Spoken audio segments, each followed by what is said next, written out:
Asinivusele maswahla amahle, sinivusele bengosilenhle, sinivusele nebengwazi amahlokohla, sethemba ukuthi niphilile, kuphina kuphi lapho umsakado, unitfola khona ke ekhaya ke Eswatini kutoke.tine, tikotsi ke delivela kangwane. Ngicolise maswahla amahle kufaka ke umkhuhlane emakhaya. Uyathi nje umuntu makakhwehlela kulamalanga noma ukhohlela ebhasini uyebese uyathuka lokuthi isiphephile indla ncaseni maswahla amahle futhi lento ngikhwehlela ngingafaki nale mask kanzi phela bayasikhuthatha labetempilo. Senginalo ukuthi nje ngivinjiwe nginamabonza le ngihleti kuwo lana kumbe umkhuhlane wami ngeke uzofika emakhaya. Sethemba nje ukuthi awu Jehova usigcinile maswahla amahle. Sibonga impilo, sibonga nje ukuthi unathi nasesikhathini lapho khona kubonakala ke kwesabisa kunengilokwendekile sikubona ke kulamanye emave lokwaletha ke kugcinzeteleka emphefumulweni lokuthi engabe siyawuphepha yini siyabona kumbe umkhuhlane uyasithinza ngetindlela letahlukahlukene kuvalwa emabhizinisi banye balahlekelwa dihlobo kuvalwe ke tikolwa sethemba nje ukuthi uNkulunkulu utawuqhubeka abe nathi singemaswati sisazama ke ukuthi silo nawo lo mkhuhlane libito lambe ngosilenhle ngingijohn ngwakaphireza isibongo kwinto kodwa namhla ukuthi besingaphinde sibe kanye sitokhulumisa ke indzaba njengoba ke lihlelo lethu ke lusho ukuthi Embili Kanye Kanye sifiso sethu kakhulu kade ukuthi sithi ke siyongena ke eminyakeni wanga 2022 kube betekela iswati letabe ke solo lisaleleke emuva itindzabeni tentuthuko itindzabeni tenhlala kahle itindzabeni ukuthi umhlaba usibone ke silive lokuthi sesifikile ke sigabeni semavekela athuthukile kungako sithi ke Embili Kanye Kanye leti inkinga kakhulu maswahla amahle kulamalanga tindzaba temkhuhlane iCovid-19 njengoba ke isathi lokuthi umise ke tinfo letinengi nahulumende ukuthi ngeke ukuthi akhiphe ke tinsambansamba tetimali lokufaka ekhathi imali ekayikhiphile kwelekelela labo somabhizinisi esikhwameni bese ngu90 million emalangeni lapho khona ke bosomabhizinisi nakhona bebalekelelwa ukuthi nakhona bamane ukuthi banciphise ke kwesinza kwalomthwalo lodana lomkhuhlane weCovid-19 ngekuvalwa kwamabhizinisi kunemali ekayikhiphile lengu25 million nakhona lekayikhiphela ukuthi leto disebendi leti tsinzekako ekutheni kumbe itinkampani setithite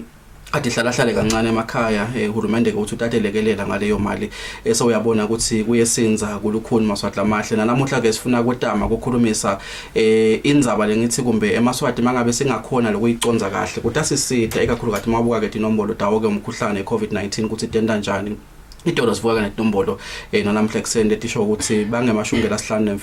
nakuna 54 bantu ke lasebaphethwe ngomkhuhlane la ngenje ngayitolo kuphela labashile emhlabeni bangu 18 how many more people are going to die in Eswatini mangabe kumbe solo kumbe singakhona ukuthola ke emasu nemachinga ukuthi ngesibambisane wonke umuntu lo seSwatini aconze ukuthi une role lekayidlalako kunanani lihlangothi ke maswahla amahle lo la ngaphasi kwelitiko letempilo latiwa ngekuthi ke luhlangothi lolubuke nje tindzaba kuconza tinombolo letikhona ke la kulomkhuhlane latiwa ukuthi luhlangothi lema epidemiologists bona basebenzisa lokunaka kakhulu ukuthi lomkhuhlane ukuphi ufike njani ukubobani luhlangothi longaphasi kwelitiko letempilo sitawube sikhulumisa bona ke emaswahla amahle nomuhla kuva nje ukuthi ngabe letinombolo timenjani tisho ukuthini ukuphi lomkhuhlane uphethe bobani ubaphetheleni labo bantu labo uyakhetha noma kumbe kunjani dlameni yokunene ngicela ukuqala ngawe lokotwa mina lokotwako ngikufusele emnethu ngikuphe ithuba lokuthi ufusele emaswati. Siyabonga kakhulu Pires, siyavusela kubabukeli bemsakado wethu wakangwane wetithombe ligama lami ngivusile lokotwako njengoba sewuchazile Pires sethemba sitawukhulumisana ngato tinombolo na umkhuhlane ukuthi engabe vele umkhuhlane ubheka phi lapha even la kangwane. Sibonga kakhulu lokotwako Lindiwe ngikuvusele Nkosi ngikuphe ithuba lokuthi ufusele emaswati. Ngivusele maswati amahle nalamhla nsambama ngiyajabula nami kuba sehlelweni ngingilindiwe nami ngwakadlamini ngisebenza khona etiko letempilo. Lokothiwa ngishilo ukuthi nisebenzela hlangothi lolwathi ukuthi ke i-epidemiology and disease control unit ngaphasi kwelitiko letempilo kodwa nje unganiketa umbukelo isithombe lokuthi masikhuluma ngale unit lena i-unit lekuphi ihulumende wenikete yipi mandate. Okay, siyabonga kakhulu Pires. Kumbe ngachaza ukuthi lelitiko le department lekuthiwa i-epidemiology and disease control unit i-department letholakala etiko letempilo. So litiko letempilo line tinhlangothi lengathi mhlawumbe dine sibitha ukuthi strategic information department mhlawumbe lelo litiko line tinhlavu letine inhlavu yecala kuba nginaka lethi health management information system laba lababuke nje lokukoleka kwe data kuma health facilities onke lapha kaNgwane noma a public noma a private bese kuba khona ke laba le kuthiwa i monitoring and evaluation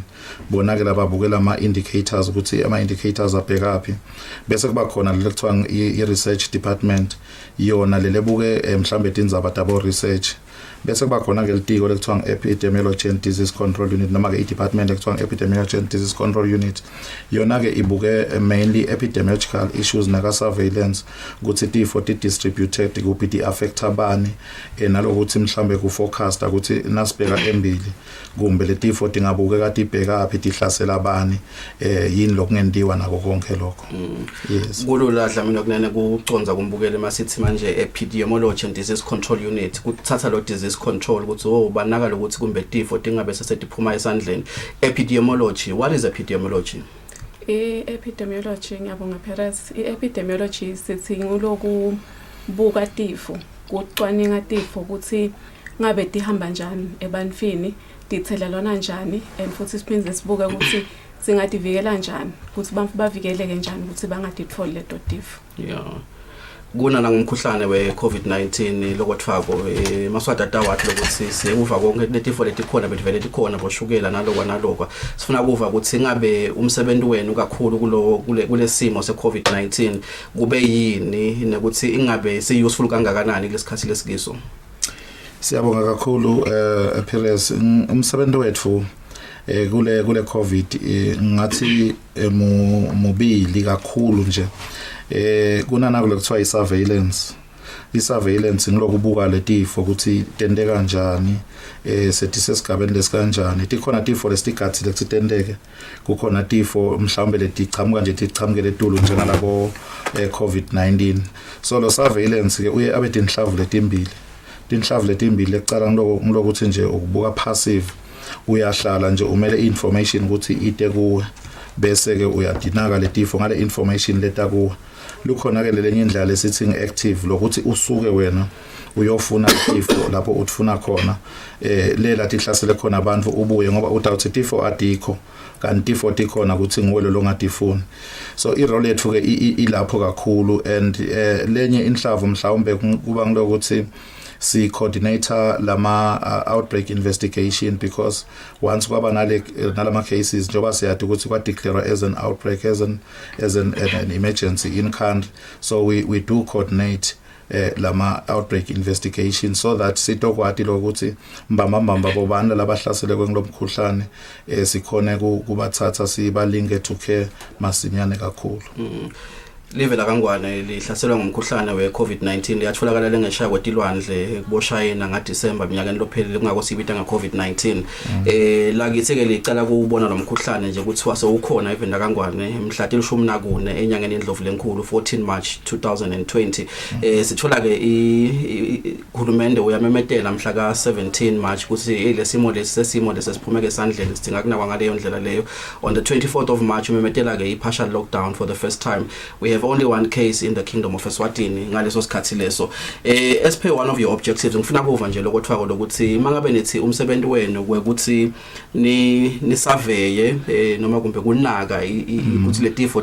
tiyaqhamuka noma kumbe tenda njani bese kumbe ni monitor noma ni formulate a strategy sokuthi se respond kanjani mangabe lo mkhuhlane lona ufika. Ngifuna lokuva lokuthi prior to the 14th of March lapho khona kwatholakala khona le case yekuqala yini lena yenda nathini kuhulumende kumatisa lokuthi uhulumende kunento lesivale ngeshare idinzabeni nathi siyayibona. What was your response and the strategy and the advice you gave to the Ministry of Health or the minister which subsequently escalated maybe to the entire cabinet? Siyabonga kakhulu Perez umbuto wakho mhle kakhulu. So before mhla ka 14 March 2020 umkhuhlane bongekho even bonge phandle kwelive mhlawumbe lo surveillance ngaphinze ngimchaze nasesibuka kenyalo letifo ngimchaze abedi inhlangothi letinzathu lokuthi wenda njani in terms of surveillance nangabe lesifo sisengekho laveni bese kuba khona le part lethu wenda njani nangabe lesifo sesikhona laveni wenda njani nangabe lesifo sesiphelile. So sinayo le guidance lesiyisebenzisa kwa WHO of which nangabe ubuka ukuthi lesifo sisengekho lakhaya kusho ukuthini lokho kusho ukuthi hamba uyogatha emagedeni ugathe ema-airport ugathe kuwo onke ama-points of entry la khona even ukuthi isifo singangeni even so basically lebesigwenda lapho besenda ema-screenings which is we're looking for symptoms ukuthi lo muntu una 20 impawu ta COVID-19 simbuka egedeni kunana lokuthiwa ama thermoscanner lenyenzako khanze ukuthi ima umuntu welabonzeni so umuntu wengcako kuchecka ifever ngoba isikhathi lesiningi lesifo nasaqala bokhanza ukuthi sithi vete kakhulu ngale fever bese ke nasimbona umuntu ukuthi une fever bese ke siyamthatha lo muntu siyamlandzela kusitoze sithathe ema samples sitoba sure ukuthi lo mkhuhlane lomphethe ngumkhuhlane muni ngiyo in the COVID-19 noma akusiyo so sikwendile lokho siltiko si department sibambisene nalamanye ama departments akhona eMinistry of Health sababuka abantu sabascreena sebenza lawo mathulusi lekuthi sibabuthi imbuto sabascreena sebenzisa lawo maske ma thermoscanners lokwendekile ke ukhanze ukuthi sisachubeka sisabuka bekukhona abantu besibasola indzaba ayicala mhla ka 14 March before 14 March nangikhumbula kahle 14 February ukhona umuntu lesamthatha samsola timpawu sahamba sayomtesta esathatha ngathi ema samples sahamba sayotesta ukuthi unawo nomkhuhlane abuye ama results athi ude lo umkhuhlane sachubeka sabahlola abantu sachubeka sabahlola litiko belivamse kumemedela ukuthi namhla sihlole umuntu sisole ukuthi unemkhuhlane sesimhlolile sikhanze ukuthi ude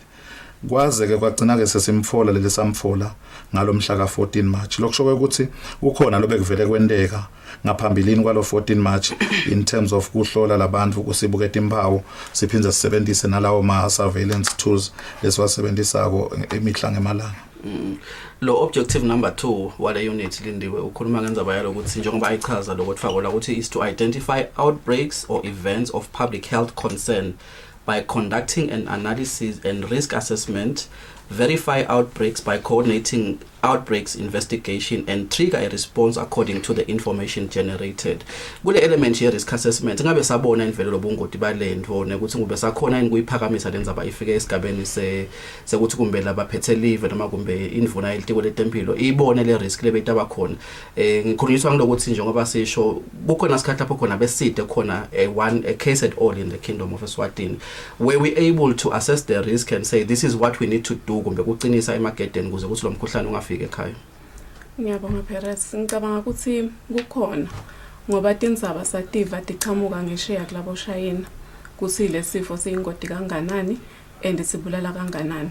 nelitiko letempilo nalo lazama kwenda nalokusemandleni abo ukuthi babeke tinfo esigabeni sato singakhumbula nje ukuthi litiko letempilo nalo lahamba lalungisa tibhedlela imitfolampilo lapho bamfube labatawuphatha ngelesifo khona babe sebafakwa khona so litiko letempilo nalo lizamile kwenda tinfo ngalokusemandleni nalo ukuthi sihlangabetane silwe nalesifo se-COVID-19 yeah kuma nje lokho kufaka umuntu sitowendlula kule indzaba yalo ukuthi lo mkhuhlane wefika kanjani sende in as per a mandate nama objectives ayo le unit lengiyo yini lesikufunzile kakhulu nginalo ukuthi bese ngakawubheki ngomkhuhlane nangu ufike nje wasi tatatekisa vele kumbe ngiko nemonakalo siubona wendeka kulakithi nakulamanye emave ngalokuthi besingadi futhi besingakade ilungiselele kodwa kumbe mangabe kungathiwa nje ngiyabekisa 5 years from now ngikonke ngiyabekisa kungafika kumbe lenye indvo lecishe ifanana nana ngomkhuhlane nangu yini lokungafuna sikwende lokuhambelana nema systems ethu in terms of surveillance accessing a risk nekuthi kumbe sikhona kweluleka uhulumende ngendlela letawukhombisa lokuthi mangabe loyo mkhuhlane kumbe siyawuva njengoba siwuvile nangesha kwetilwandle usengakafiki la khaya yini lekuyafuna siyende kuqinisa letinhlelo letitawenda kumbe ukuthi ugcina vele ungakafiki sanhlobo ekhaya. Okay, ngiyabonga kakhulu Perez. Maybe before ngiphendule lo mbuto kungaba kungeta kule question lokucetha kuyibuta in terms of what we did as a country in terms of ku mhlawumbe kubona lo mkhuhlane ukuthi kutawendekani. Umkhuhlane uyaqala eShayina. Nawuqala kuthiwa pneumonia. It's often unknown origin. Shothi wonke mvakade uthi umkhuhlane ubangwa yini. Nakusuka lapho nga December sebayakhona lokubona lokho no lo mkhuhlane lona lohlobo lomkhuhlane wakaba coronavirus but lo hlobo lolungakase libone phambilini lolusha Then kuthi emhla ka 30 January mhlabuhlangene wa declare wathi coronavirus bekusengabitwa nga COVID-19 wathi coronavirus it's a public health event of international concern. So that speaks to projecting and looking forward ukuthi kusho ukuthini lokuthi it's a public health event of international concern. Lokho kusho ukuthi lo mkhuhlane lona une potential yekuspread across the globe and affect many people in different countries, of which that was predicted even before it happened, because now buka lama characteristics alo mkhuhlane bowuthi veta ungilolu hlobo lemikhuhlane lelibe khona aliqali kuba khona hlobo lonje lemikhuhlane lube khona emuva. Now utawukhumbula bo Spanish flu ngabo 1918 nabo beba ngathi COVID-19 beba mimica mhlambe le Spanish flu, so babona lokuthi kutawendekani. And what happened in the country is sase sivele sicalile si developer a preparedness plan which we call a preparedness and response plan. Lele yabe siya cost kwathiwa litiko letempilo linikwe 100 million ukuthi respond ku COVID, so yakhiwa leyo plan ukuthi sikhona responder. And for the first time in the country, you know, when you talk of outbreaks like lamanye mave bekasikita nje sikite bo COVID, I mean bo H1N1 nga 2009 basikita bagcina bangefiki nga 2014 sasikitwa iEbola yagcina ingefiki, kwase kuthi nga 2020 sasikitwa iCovid-19 yafika iCovid-19. So for the first time iministry yakhona identify a hospital that could be used as an isolation center eLubombo referral kwabese ke yalandzela leminye imitamo lefake khathi bo TB nabo mavuso. So litiko already there was already something lebe selikwenda through kubona lesimo kumeje kuhlaba lwimi lokutfako loko siyikhulumisa lenzaba kumbe lomunye utawudibuta lokuthi nithi mangabe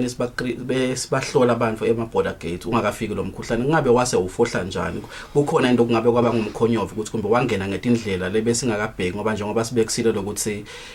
kukhona isikhathi lapho khona beside a case at all in the kingdom of Eswatini. And hulumende bese kavela ahlelile kumbe ema-border gate nakuletinye tindzawo lokuthi sitawuhlola ngabe kwase kufohla njani lokuthi kumbe kugcine kungenile, sendela lokuthi kumbe nakusasa sikhona lokuqinisa mangabe kumbe kukhona la kwasiphunyukela khona. Okay, siyabonga Perez. I think sifo sonke nasifika sinale uncertainty lokuthi sathi lokuthide ngakho khona lesingakwadi ngaso. So lebe sikwadi ngakho besathi lokuthi lo mkhuhlane lona waze bawuthema as a fever condition ukuthi utawuba ne fever. As a result nje nasisebenzisa khona ama-tools sesibenzisa sithi case definition bese ifakile ifever ukuthi lo ufuna abe ne fever phinze abe nanako lokulandzelako. But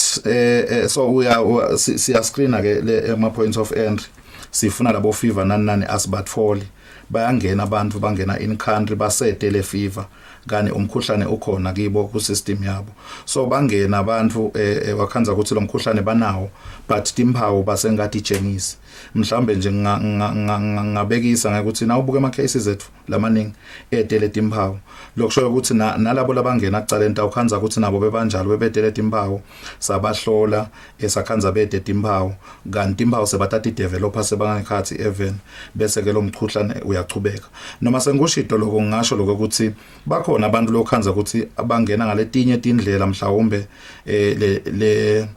kulama informal crossings ukhanze ukuthi mhlawumbe kude lobe kwendiwa kuba monitor at that time bantu bangena baba nawo umkhuhlane bawuletha kanjalo even. Yes. Lindiwe liviki le-17 leli umkhuhlane we-COVID-19 solo wafika ekhaya eSwatini, and sibuka kulamalanga la sikhombisa lendlulile we've recorded 207 cases of COVID-19. Tinombolo leti ngabe tibangwa yini leti kulamaviki la sikhombisa njengoba sibuka lokuthi sichamukaphi nalo mkhuhlane siyakhona ukunqoba. In the past 7 days alone we've recorded 207 cases. What are the influences behind lokwanza kwalo mkhuhlane ukuthi ngabe ukuphi kakhulu igoti lesikhulumi sakho? Okay, ngiyabonga Perez. Ngicabanga ukuthi na ungabuke emuva ukuthi sike saba ne lockdown. As I lockdown ke njengoba ngivuna ngikhuluma memetele ukuthi kumele kuphefumulise umnotho. Izwa I lockdown. Kuloko izwa ke lockdown lapho bamfu bacala baphuma khona bathinsana ngoba siyathi ukuthi leli gciwane le COVID lihanjiswa abantu alihambi. So as bamfu baphuma bathinsana nebamfu bayathelelana. So singasho ukuthi le tinombolo tikhushulwe ngilokho izwa kwe lockdown. nina sibuka kahle kulombuto wakho ukuthi leli gciwane likuphi kunetinkhundla leting10 lesti-identifyile lapho leli gciwane likhona khona liningi le hamba embili nje inkhundla yasemanzini South ngulapho ke leli gciwane lisetulu khona. Yeah. Kuna na sithombe lesivelako lana lesikhulumisa kumbe inombolo lesithola itolo manzini kuna 22 ebantfu i-region yakamanzini ngo22 ho 28 inombolo lesigcina sithola itolo tikhulumisa lo 54 kusivetela siphi isithombe in terms of lokhamba kwaleligciwane sendela lokuthi kumbe nemaswati athi lokuthi likuphi so that kumbe mangabe benda kuyaluka bathi lokuthi indlela yokuthi iphatha kuleto tindzawo leto ifanele ukuthi kumbe ibe kanjani njengoba sitibona leti inombolo kuleti goti lesikhulumisako kamanzini kuna 22 sikulesifundza sonke leso kamanzini kukhombisa kwehla yini masicathanisa kumbe netinombolo lesike satibona emalangeni landlulile ikakhulu kade esigodini sakamanzini lapho khona besolo sithi si red flag noma si alert zone lebonakalako. Okay, ngiyabonga Perez. Mhlawumbe angeke ngakhomenta ukuthi mhlawumbe uyehla noma wenyuka but lesikunothile very average yethu say around bo 30 cases per day nyalo kulesikhathi sakani emuva bokhanza ukuthi sibona ama cases lamancane and noma ngabe sibona ama cases lamancane kwani manzini bekaba netinombolo letiningi na usakhulumisa letinombolo ke Perez lengunakako ngiloko ukuthi bukhona nje slide lesikhona lesikhuluma ngekuthi kwendiwe more screenings eshiselweni kodwa ama cases mancane eshiselweni manzini kwendiwa less screening but ama cases maningi so lokho kusitshela lokho ukuthi it means the virus is there in manzini and lining kulele tinye tindzawo likhona manje lincane ema screenings makhulu but ema cases labo beyanawo mancane kamanzini kune movement incumbi yabantu baya khona kamanzini remember we often say leligciwane alahambi bantu labahambako so nawo hamba uyale kamanzini ungadilanzeli ledeluleko tetempilo ndawube kusangasesitolo ufike uphutsate uthathe lokuthathako uphuma uhambe asikavami nasifike eshelfini ufike uthathe lokho uphuma uhambe ufike nje ukuphutsate ubuke lokungcono uthathe uhambe sandla sitawuvama kuvakashela emlonyeni emhlambe sivakashele embumlweni nangabe lapha labo othinze khona bekuthinzela omunye lobe kane covid kusho ukuthi umkhuhlane sowuthethe so lokho kusho ukuthi simati manzini ukuthi ngathi is the ndawuthini uyinkabave so wonke umuntu uyaya kamanzini so nakaya kamanzini umuntu iCovid iningi kamanzini kusho ukuthi emathuba kuthi lo muntu angafika ayithathe le Covid ahambe nayo la ayakhona asetulu kakhulu ngoba lemikhiba yekuwasha tandla nako konke yegeza tandla nako konke isengasingeni kahle noma izingenile sisengathi washi ngalendlela lekubhekeke ukuthi siwashe ngato nangazi nje nyala ngibeka kudla ngisasambe siyodla uthi sithe nje embombini sokuchama sobuyile uthi notwashe etandla kana kwatwasha so ngizama lokufakaza lokho ukuthi lo manzini vele makhulu amathuba lekuthi na uye khona wangalandzele deluleko tetempilo utawuthola le Covid and lokubhlungu ukuthi nangabe utawuphinze uhambe uye kuletinye tifunza utawukhanza lo mkhuhlane usuka nawo uyawumikisa bantu sebakhona kuthelelana. Yeah. Ngicela nje maswadla amahle kunikhombisa leti inkundla leti 10 le kuthiwa ngitona ke cishe ke tithinzekile kakhulu ke kulomkhuhlane wayo ke COVID-19 le ukufaka ekhathi ke inkundla lehamba embili kule live ngebantu lasebanalo umkhuhlane lokuyinkundla yasemanzini South bese ke kuba inkundla yasekwaluseni kube inkundla yasemanzini North kube inkundla yasenhlambeni kube naJogodveni kube nambabane East kube ke nalobamba nambangweni ngicela nje kubuya kuwe lindiwe ngifuna si interpret noma sihumushe nathi inombolo lesicetha ukuthi veta batazivetela kahle bonjinela lapha leti nombolo tethu kamanzini South masithi manje kuna 100 wabantu asebavele banalo mkhuhlane sikuhumusha njani singema stakeholders lo ngoba kungenteka nje kuthiwa manje le kamanzini South short kumbe abaphathi kahle but kukhona le kufuna kokusho kuma stakeholders including general members of the public lokuthi ngibekisa ngamanzini South ngalokuthi ngiyena lo naleti nombolo letiphakeme kakhulu kusho ukuthini kufuna sitiphathe njani njengoba sethi veta nathi tivela ngalendlela engakhona kuma stakeholders lalapha kamanzini noma nje entirely in the country kusho ukuthini lokuthi sina 100 webantu abakamanzini ngeke ngisebenza legama lema stakeholders because I think kunenkulumo le kuyishoko kuma stakeholders. Ngiyabonga Perez ngicabanga ukuthi labamfu labakamanzini kulendzawo leya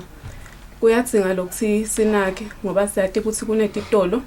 kunetikolo kunemabhizinisi la kakhona kuleyo ndzawo leyo. So sekuyadzinga ukuthi labamfla kule ndzawo leyo le affected kakhulu kuyadzinga ukuthi lama precautions la kabekiwe akathathwe serious bawende, kunakwe ukuthi itandla tiyagezwa, kunakwe ukuthi ama sanitizers akhona, kunakwe ukuthi nalabamfu bayawasebenzisa inema mask. Kusebenzisa imask akusiko lokuyifaka lamlonyeni wakho. Esikhatsini lesinengi na uhamba nje la dolobheni ubuka abantu uyukhanze bayifakile imask, but esikhatsini lesinengi uyukhanze ukuthi ilanthanyeni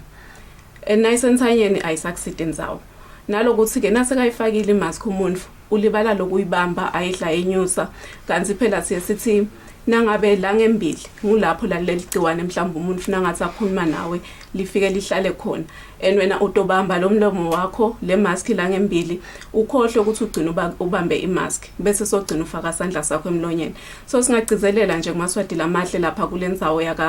yasemanzini eSouth etitolo mhlawumbe etikolweni nyalo tikola tivuliwe bantwana basesikolweni, asicizeleleni bamfana sibafundzise ukuthi yini labangakwenda ukuthi bativikele bangatfoli lo mkhuhlane we-COVID-19. Kanjalo nalapho etitolo nakhona asipractice khona lapho social distancing, siphinze simake sure ukuthi lapho lama surfaces ethu siyawa cleaner, lapho leligciwane mhlawumbe lingafike lihlale khona.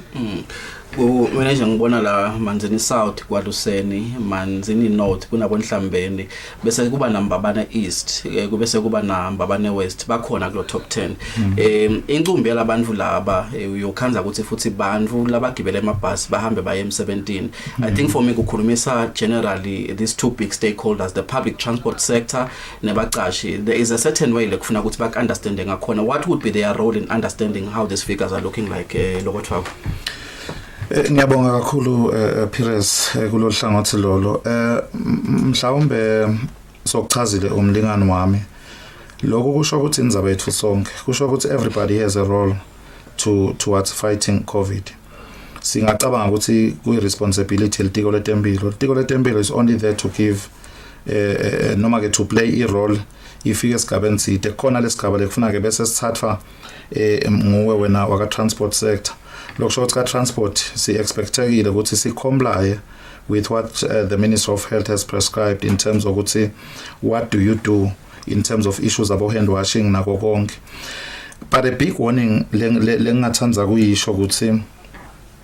lo muntu utawukhanza ukuthi kuyasho lokuthi ukamanzini, having said lokuthi infection lenengamanzini,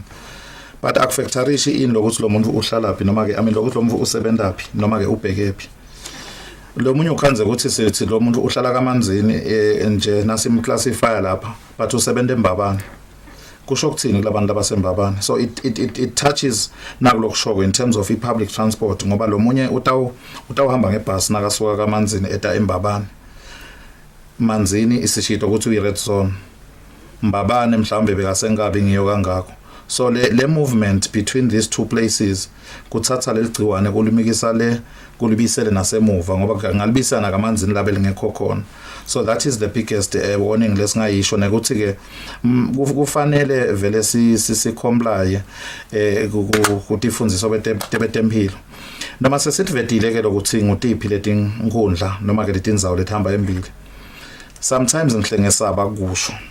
ngoba usuke utiveta ufuna ukutshengisa ukuthi ligciwane nali. Ngiletindzawo letinebantu labaningi labaneligciwane. Akusho ukuthi kuletinye tindzawo alikho. Lese sikubona nyalo esilitiko ukuthi ligciwane likhona edolobheni, likhona emakhaya, likhona kaho, likhona kamanzini, likhona eshiselweni, likhona elibonjeni. So nasibuka siyabona lokuthi likhona cishe ndzawo tonke nyalo. Sekungeke nje uthi nangabe mina ngihlalele ngila emvembili kaho migciwane kude, bakhona abantu lesibathola ukuthi banemkhuhlane ndzawo tonke. So sithi sidisho letindzawo letinalomkhuhlane letinengi ngoba lo munye ubese uyalalela athi hayi bakayibali yami indzawo shothi mina ngahle. Ngalenye ilanga nje sike sathi sibuka lo munye simlanzelela khona lambabani, sakhanza ukuthi akafaka imask, udidlele emanzi ambonjwana, lo muntu usowadiagnose ukuthi unawo lo mkhuhlane. Samfaka mhlambe kuleli hlelo lelithi mhlambe ulashelwa ngasekhaya. Nasithi siyafika usitshela ukuthi imkhuhlane kude, la mkhuhlane ukamanzini. so lokuthi sikhombe letinzawo ngalesinye isikhathi kuba nemngodi balokuthi abantu baye bacabanga ukuthi la bakhona khona bona akukho lo mkhuhlane kanti lesingagcizelela silitiko ukuthi umkhuhlane ukhona vele onke la kangwane sowubonakele. Lindiwe ngidawuqoqeda la kunembuto nje kule ndzaba yalo ukuthi kule tinkundla letilishumi letibonakala thamba Embili kulama objectives enu noma kumbe tikwe imigomo lenisebentela tikwayo ukuthi nigcine kuba nendlela yalo ukuthi senda kanjani manje ngoba sekunje which is what we can call in English the way you respond to the situation. Bobani lefikela kibo le information le njengoba ke siyibona ema stakeholders ekutheni kumbe lokhu leti nombolo batibona athi nje kufanele ukuthi kube nendlela le responda letside in all sectors of responses that ought to be afforded to these places. Ngiyabekisa nje mangabe kumbe kufanele kuyo disinfect ama surfaces and so on and so forth, but you can mention all the other stakeholders ifikela kubani le information lena kuze ukuthi lokho siyibona inje athi lama stakeholders noma lama sectors lathinzeka ukuthi this is how we need to respond yini vele ifikela kini bese sayiphelela kuphi so that at least sathi lokuthi kukhona lapha igcine iphelele khona bese kwenteka lokuthide. Ngibonge Perez ngingade noma ngidakuphendula kahle yini icala kithi leti nombolo leti bese sesiyadikhokha kukhona ngicabanga ukuthi ubonile lapho kulama presentations esikhuluma ngekuthi kune situational report. Le situational report sethi publishela wonke umuntu longaba stakeholder longathintseka kulendzaba ukuthi naye abone ukuthi yati kule hlangothi lakami tinombolo tingaka yini lengakwenda.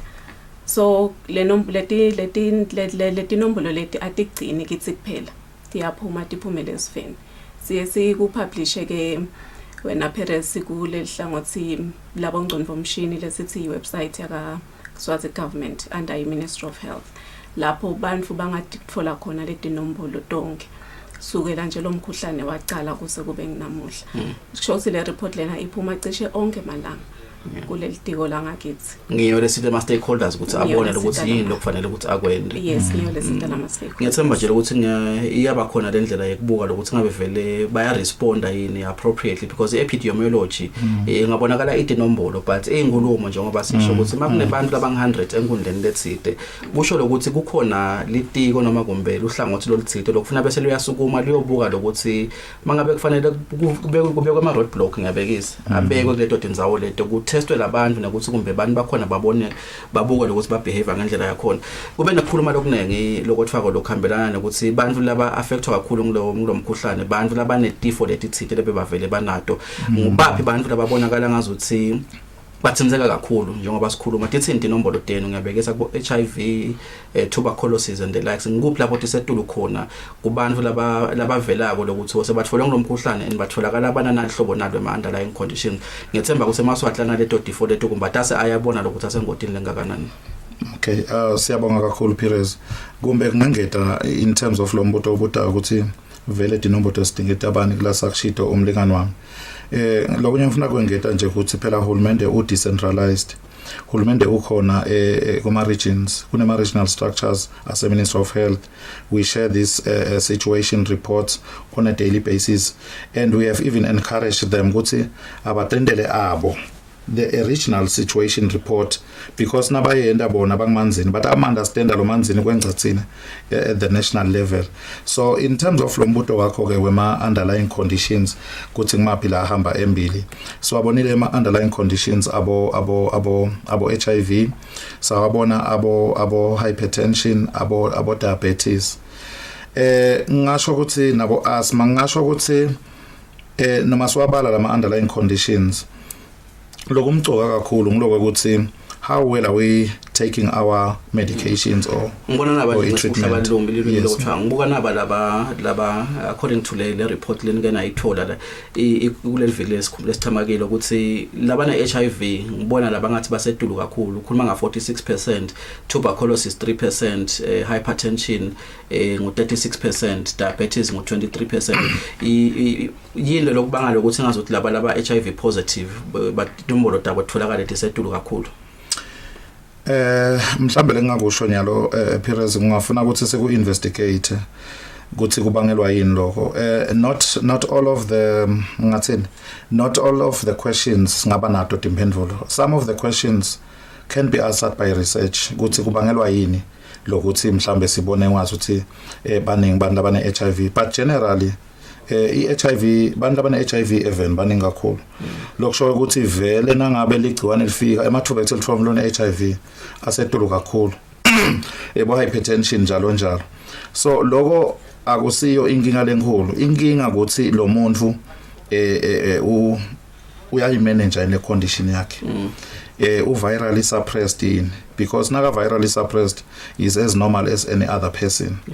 But lokumcoka kakhulu mhlambe lesina ukumonitor is ukuthi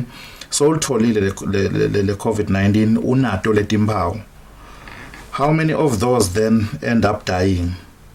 as a result of COVID? So I think logo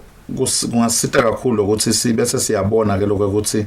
mhlawumbe HIV as much as baba ningi bantu labane HIV lebathole COVID but abafi.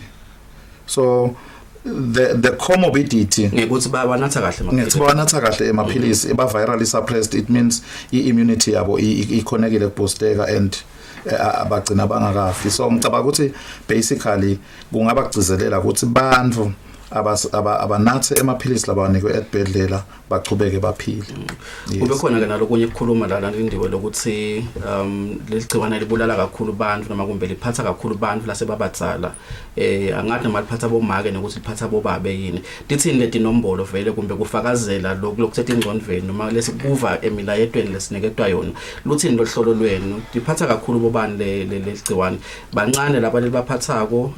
kuleti nombolo lesivele sinato bobabe noma bomake yini kakhulu futhi. Ngiyabonga phela siklo kuleti nombolo tetfu lesestabalile kude kahle hle ukuthi singathi liphatha bobabe noma liphatha bomake. Sibonile ukuthi ngu50-50 chosi 50% wabomake 50% wabobabe bayahlasekelekile nabo ngilomkhuhlane. Nalokuthi ke kulohlangothi lebamfla abadzala abasibo baningi bamfla abadzala laba phethwe ngeligciwane leCovid incumbi yabo bakulama ages lapho 30 to 40 something labaningi labaphethwe ngeligciwane. Banifana labakhona bancane kakhulu, they are less than 5% kuleti nombolo lesinato. Yeah. Lana nje lokuthiwa kuvela lokuthi the majority of 30% of the confirmed cases are aged 30 to 39. Lokusho ukuthi kuyayicitha lenkulumo ukuthi umuntu angacimba nje afune nje sibekise njengana ngilobo umusho lokuthi umkhandaso unatha tshwala atitshela ukuthi ligciwane likamanzini. Lokusho ukuthi laba nabo 30 to 39 njengoba lo mbiko uveta lana basengodini kakhulu velele ukuthi kude lokuthi liyabagega bona ngoba batitshela ukuthi amasotsha asesedulu njengoba kukhulunywa lamabhasi. Yeah, siyabonga kakhulu Pires, and I think what's interesting lapha is comparing labantu lebaphathwa ngeligciwane kakhulu vis-a-vis labafako. So if ubuka leti nombolo tetfu uyabona lokho ukuthi njoba sachazile umlingani wami liphethe vele labantu labasha 30 to 39 ngibo labahamba embili. But now naso understanda ngale ekufeni akufi bona kufa kakhulu naba lesingathi mhlawumbe ba above 50 years bese ukhanze ukuthi sebafa more nasibuka nje ukuthi around 50 to 69 years, so i majority which is 60% of lalabafako ngilalaba kule age leyo. So bungoti lobukhulu ke kulokuthi lokuthi leligciwane liphathe kakhulu the active population mbe ngakubita kanjalo kusho ukuthi nabangaphathi kahle batawubuya nalo leligciwane. Lokho ingodi ke ukuthi nababuya nalo lelabahlala khona batawubuya nalo lakhaya bafike bathelelela labadzala abantu kanti labadzala bona nasebalitfolile leligciwane semakhulu amathuba ekuthi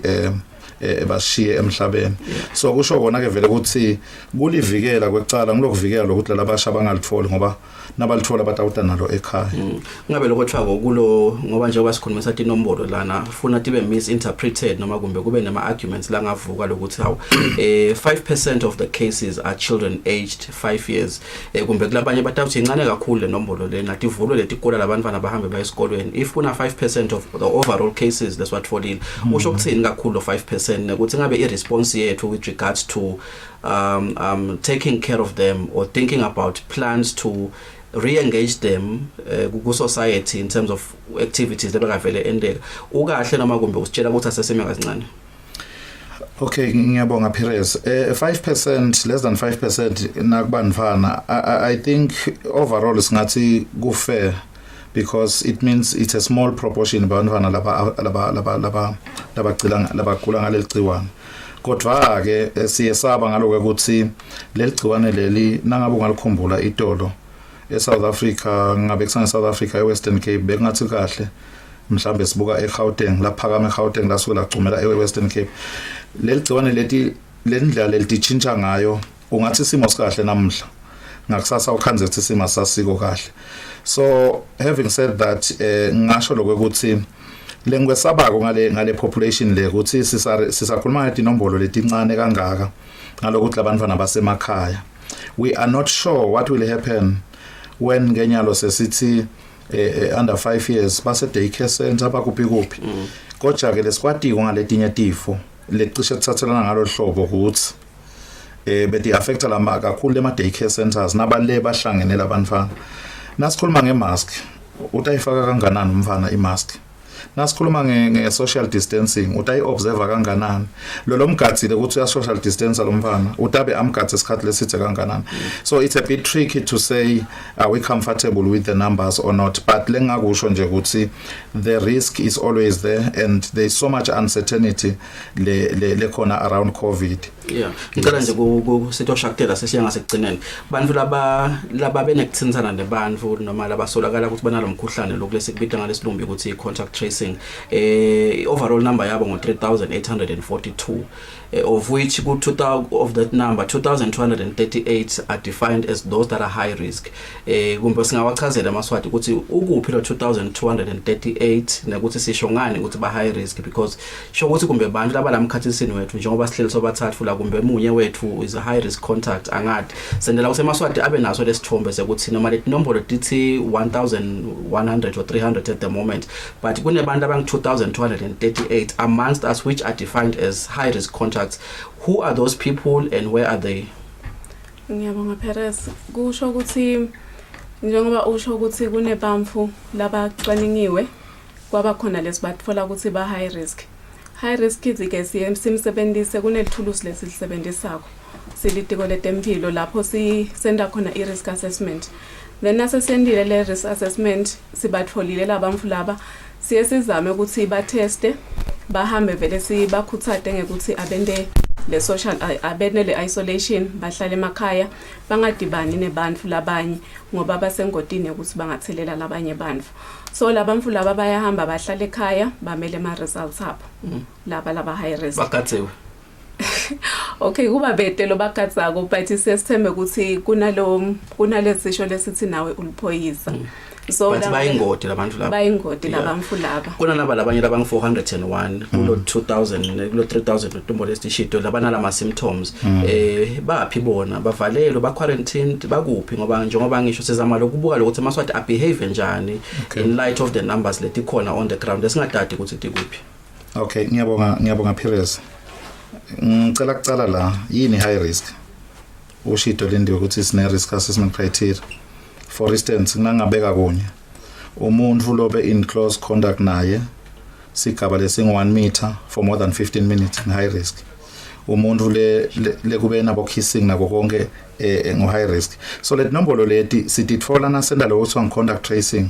seswatfola ama contacts alomuntu bese sisebenzisa leyo criteria sitobuka lokuthi kulabantu lahlangene nabo ngibaphi laba high risk lelesi bese siyabatesta ke thina sibese siyakhona lokubona lokuthi lo muntu unayo lo mkhuhlane noma ude in terms of futhi bakuphi bavelonke labo bantu yes ude laba quarantined khona noma kumbe laba valelwe khona. Okay lokho can lead to another question so we cascade lento noma ke kuyehla kuthi siyaba screena siwathola ama suspected cases sithi singathola ama suspected cases bese siyabatesta singabatesta sesende contact tracing silandzela ama contact sithola low risk high risk siyamtesta high risk labanye balo high risk banema symptoms labane ma symptoms sibathatha sibamixe estake lalabede ma symptoms sibathatha sibamixe emavuso lalabanye labede ma symptoms kuyendeka ukuthi si arrange ukuthi sidabanakela ngasemakhaya so kwendeka njalo nje briefly. Lokothiwa nawe Lindiwe siyabonga Dlamini kunene siyabonga nawe lokothiwa ukuzivakashela la isikhathi sethu ke sesivumela ukuthi sigawu sikhawulela inkulumo yethu sethemba nje eMaswati ativile leti nombolo sethemba ukuthi kuthiwe manje aphindze livele sidawubuya ke sithi khulumise njengoba athi sinikeda ke sithombe masithi kuna 2238 abantu aba high risk eMaswati kufuna akwati lokho ngoba kungendeka kugijelwa nabe emabhasini bathinzene nabantu abanawo lo mkhuhlane eMaswati amahle siyabonga kakhulu kuba nathi ke ehlelweni kuleti nombolo leti khona kuthiwa ke also 66% webantu labasengodini ngulama household contacts elokusho ukuthi kumbe ema families ethu asengodini kakhulu ngekuthi siphumela lengaphandle bese ke sibuya nalomkhuhlane la emakhaya ngeke ngathi ngiyafika kulenye ekhaya bangibuta bomshana ukuthi hey malume kwayifaka ingani imask bathi malume uyifakeleni imask ngoba sowulakhaya ngithi mina ngithi ngibuye edolobheni la kunalomkhuhlane khona bathi hayi malume sale uyikhipha sowulakhaya so uyabona lokuthi inenge education lekusafuna ukuthi siyende because abantu mabasemakhaya batitshela labantwana ngalokuthi bebasolo bahleli la khaya abangawafaki la mask thina lebe sihambile bese siyabuya siyawakhumula sithinze ama surfaces siyabathinza siyabagona sibenda lokwanalokwa kunetingoti eMaswati lamahle bese sikhulumisa leto nombolo leto ke sithi humusha njengoba ke sethemba lokuthi eMaswati ayathinga lokwadi ukuthi noma sithi kuna 1300 cases but there are also a lot more people labanetimbawu nalabasithi labanetingoti dawo ke lomkhuhlane Jehova sigcine sibonana ngalokho dawo siphilile nisale kahle